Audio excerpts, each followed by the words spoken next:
Welcome to Life Happens, where Texans come to protect their legacy and prepare for the second half of life. Join your host, attorney Kim Hegwood of Your Legacy Legal Care, and our weekly guest as we navigate the challenges that emerge as life happens. Now here's your host, Kim Hegwood. Good morning and welcome to Life Happens with me, Kim Hegwood, and our very special guest today is Allene Symons. Good morning. Good morning. And Miss Symons is an author. She wrote Love in a Time of Caterpillars, a memoir of monarchs and dementia. And so just wanted to give you kudos for that one. Thank you. But today we're going to talk about finding caregiver solutions when your spouse has dementia. And so we're finding, as you probably already aware, that dementia diagnosis is on the rise. And so everything we can do to educate our listeners is going to be really important. So thank you so much for being on the show today. Thank you. And so let's kind of talk about your experience here. So you wrote the book while you were caregiving for your husband who had dementia. And so, and I'm assuming that you wrote the book because, you just needed a way to probably get through the process. And so what kind of things did you find or did you consider was really useful for when people are reading the book, they may take away and apply in their own life? Well, I kept a journal. At first, it was to keep track of his behavior and health and those practical things. And I realized that I was learning. And because I'm kind of in the writing world, I thought, I'm learning things I'll be able to share after this. So it helped me psychologically to be able to write it down as people do with journals, kind of objectify. But also, I was able to learn lessons as I went along. Lessons like, how do you manage to get your spouse to stop driving, which is a huge one when you're dealing with dementia with your spouse or partner. And I also belong to a Alzheimer's support group.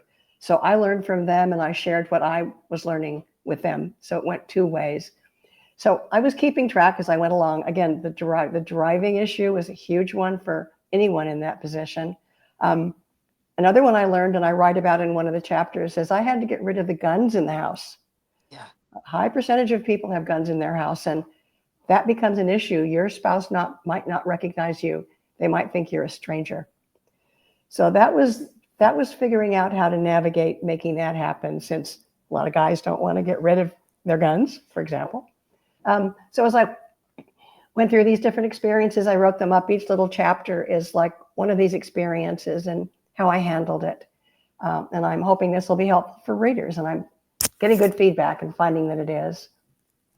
So I find that the car key thing is really more predominantly a man thing. Women, I don't know, maybe they're more like me. They don't seem to have that issue as much, but the men do. Um, and I've come up with some really creative ways to get the cars. And I'll tell you this because this worked really well. The son came in. He goes, "Oh my God, I can't get Dad to stop driving. Every time I take the keys, he gets another set made. This kind of stuff." And I said, "Well, I said, what happens if the car, breaks down?" He said, "Well, he's pretty good at, fixing the stuff." And I said, "Well, let's break it a little bit more than normal. Not that it's something that can't be fixed." I said, "My son has a friend that's a tow truck driver." I said, "We can have him come pick the car up and to take it to the mechanic because now it's more difficult to fix." And so that's what we did. The car wouldn't start. Had the tow truck driver pick the car up, drove it about 4 blocks down the street, Yeah, dropped the car. He fixed it, drove it home, and then Dad couldn't drive anymore. So that's a good one. sometimes you have to be very creative, and so in that aspect of it. But I'm glad that you mentioned guns because a lot of people don't talk about it. I'm not sure I've ever had anybody on the show doing as much dementia stuff as we do to talk about having guns in the house, because they do need to be either taken out of the house, and we encourage clients take them out of the house, because you don't want something to happen, God forbid a loved one to get shot, because you just don't know how the mind works, with each person, because it's just not quite, I mean, it's similar, but not everybody has the exact same experiences. So I appreciate you bringing that out today. And so you also talk about that you can't take your loved one until you take care of yourself. And I know that that's very difficult for caregivers. And so I can't tell you how many people I've seen in my office that worn down, and you're like, stop, I need you to you've got to do this better. Yeah. So can you share some ways that you found that were very helpful, that give you the ability to, to restore your focus and energy and kind of, hang on to your identity, so to speak? Well, there are a few ways, and one was luckily we had our garden, which was a source of sustenance for both of us. So whenever things would get bad, sometimes I just would be able to walk out the door, which meant I didn't leave him alone, and I'd be able to kind of restore myself, just walking with the plants and the blossoms and watching our caterpillars in the yard. But little things like on a birthday, by that time he didn't even know me, and that was especially bad because every birthday he'd be so wonderful and kind and we'd celebrate. And I was like, okay, it's my birthday. We're going to go out. We're going to go to a little errand. We're going to go to Trader Joe's. I'm going to buy myself some flowers. We're going to get a nice takeout dinner to bring home. So you find little ways to kind of fake what you would do under normal circumstances that would give you that joy. A birthday is one example, is make your own birthday somehow or other. I also had a guest room that I converted to like a little tea room so I could have a couple of friends over with a table and chairs. And that way I didn't leave him alone.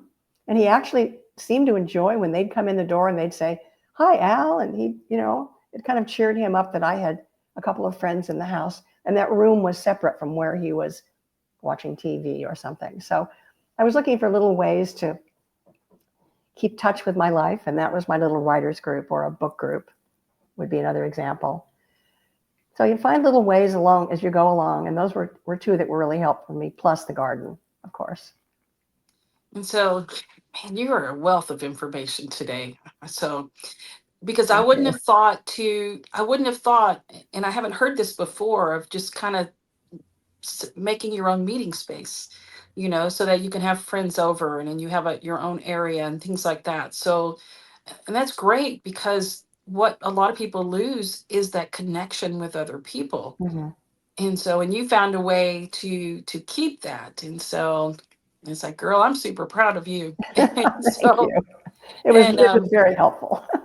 so yeah, for me, I had kids at home. So, my kids were teenagers when my grandparents were declining, so it was busy, loud, four teenagers, two dogs, two cats, there was always lots going on. So I wasn't alone, so that was good. And but how about things like, when it came time to get some help? Oh. What did you learn? Because I'm assuming you did get some help coming in, and so when you got some help, what did you learn? And a lot of people resist that. Just so you know, you're not the Mm. only one.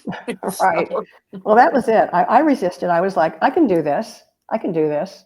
Um, Recent headlines point out that you can't do it, really. So I thought I can cook, I can clean, I can entertain him. We have the garden, we can do this. My stepdaughter was the one who really pushed. She said, the day's coming. You need to start looking into this now. It isn't like you can pick up the phone and call the cleaning service. You need to be ready because you have to find an agency that you think you're going to like, go through paperwork, have a visit at the house when they check out your house, which meant he thought he knew what it was for, and he was angry. I don't need a babysitter. So I just bit the bullet finally and started preparing for home care.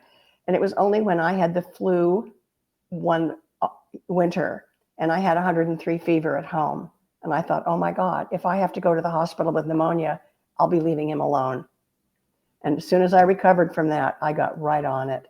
So you don't want to wait till a crisis to start looking into getting some home help. I would do 4-hour stretches when I finally set it up, which gave me 4 hours with someone at the house to go to the doctor myself or run an errand or take care of things or just get out of the house and play the car radio, drive around. Yeah, so I really recommend looking into it before you think you need it so that you're prepared when you're ready to get some help at home. And that's separate from when you might need later to get help with a facility, which is a whole other step, as yeah. you know. I had a client that she she'd get help, like the 4 hours, and she'd come see me, not really do much of anything else, Mhm. trying to get things in order. And so she came one day, her daughter was with her. And I said, "You still look very tired. You're not taking care of yourself." I said, "So here are your options for today. I'm going to take 10 minutes of your time. You have two options. You can go home and sleep for the other 3.5 hours, or your daughter's going to drive you around until you fall asleep. And so either way, you're going to get Yeah. a nap. So just Right. take your poison." The daughter was very appreciative. But I tell people all the time, I watched my grandfather almost kill himself taking care of my grandmother. Yeah. So I'm very passionate about caregivers and taking care of yourself, and things like that. So it's really important, to do that. And so now you also had some other health issues Yeah. besides the flu. And so you went through breast cancer and surgery and all of this stuff taking care of him. How did you do that? When you face something like that, and by then he only recognized me part of the time, he thought I was a stranger. I was like, this isn't possible. How can this be? But then you kind of learn to pivot a lot when you're a caregiver with someone with dementia. It's all you can do is go, okay, what can I do? Um, so all the wheels are in motion. I learned right away that I wasn't able to take him with me to my appointments because he would act up unpredictably in office, in waiting rooms. So it did me to learn a workaround, which was I hadn't used something called dementia senior daycare, Mhm. where you are able to take them to a facility for the day. I found one. Luckily, it had great food, and he loved food. So even though initially I had trouble getting him in the door, they had wonderful people. Uh, that was one of the great helps, finding that, because I learned quickly that I couldn't take him to the many appointments I had to have. Sometimes he would just say, "I won't go," and I couldn't leave him alone. So that was a great help, finding that daycare service. And then my stepdaughter came out and helped, and we by then had a wonderful caregiver who was able to take extra time to help us during the surgery and my at-home days. So I was lucky, all things considered. I would have been much luckier to not have had breast cancer right in the middle of all of that. Yep. But I was always looking for ways to be grateful, just to try to keep my spirits up and enable me to keep helping him. So there were a lot of moments of gratitude, even in that experience. Yeah. So you've had a lot of challenges taking care of your husband with dementia. And so what were you, what are two you found that the most difficult in doing this? I'd say certainly, and I've mentioned it before, is when he stopped recognizing me. There was a day early on where we were having breakfast, and he said, "I know you're my wife, but I can't remember your name." And we worked around that one, and that was only a precursor of what was to come months later, when it was no longer just kind of a funny moment. Um, as he began losing track of who I was, it would become scary. He could come in the bedroom and go, "Who are you in my room?" And that's when I started realizing that we were on a different path. Because if he didn't know who I was and he began to think of me as an intruder, then I was at risk. So that was the biggest challenge. And that also, when that happened, I knew I had to start taking the steps for placement in a memory care facility, because my life would be at risk. The other was when he started wandering, you know, and we'd go to the supermarket every week. It was one of the little things we could do together. He'd have a little coffee at the little inside Starbucks, and I'd do the grocery shopping. And I looked around, and he was gone. And he'd walked out the door of the store, and he'd walked out into like a 6-lane traffic about to cross the street. Oh no. And I went out and got him and brought him back in. But that was the beginning of the wandering. And then he really would go through any steps that he could to get out of the house and get away. Yeah. Wandering became fleeing. Luckily, I had GPS on his phone. So if I could get him to wear his iPhone on his belt, and he liked wearing it on his belt, it felt very manly, you know. Yeah. So I was good. I could find him. When he'd crawl out the window at night, he didn't have it on. I had to drive around the neighborhood looking for him. So the wandering and the not recognizing who I was were the two biggest challenges. Yeah, I had a client that had a wandering family member, and so we talked about all the things to do in the house, because we knew she was a wanderer before they brought her to there to live with them to try to take care of her. You got to put the motion detectors up everywhere, so if they're going out the door, the windows, whatever, so you Yes. have to all that new security system you now have to do. And he called me one day. He goes, she got out. I don't know how she got out. And then got her back, and then about 2 weeks later he sent me pictures. Like, she'd go in the backyard, he didn't think anything about it. She was climbing the wooden fence because there's slats on the gate, Oh and my. she would climb over those and jump over. He goes, I can't keep her anymore, so I'm Yes. like, I understand, so let's go next steps, so Next steps. it happens, to a lot of people, and you don't really know why, because some people don't and some people do, Hmm. and you just really have no idea why. So it's always interesting to me, that there's just doesn't seem to be a rhyme or reason. But let's Yeah. talk about your book. And So yes, the journeys are all different for everyone. But yeah. but I think what I tried to capture in the book was the different experiences that I faced and how I handled them. Some of them are kind of funny. Some of them are, kind of deeply touching. And they won't be the same for everyone, but people who've read it have said to me that they share it with others because they realize that they might not face the exact same thing, but it shows kind of how you can try to pivot around lots of situations you never imagined you'd face. And I'm hoping that I show kind of the process by showing the moment to moment details. And that's why the journal was helpful. Because when I started putting this together, I'd be like, I remember that day, and here's what happened. And it kind of gives a you are there picture. And again, people won't face the same thing. Maybe their husband won't think they're a stranger and an intruder and accuse them of trying to take them off to federal prison, which at one moment my husband accused me of that, his daughter and I. But it gives you, I think, more resilience to see these different incidents, to know that if you face them, you'll go like, okay, which was like the Alzheimer's support group experience.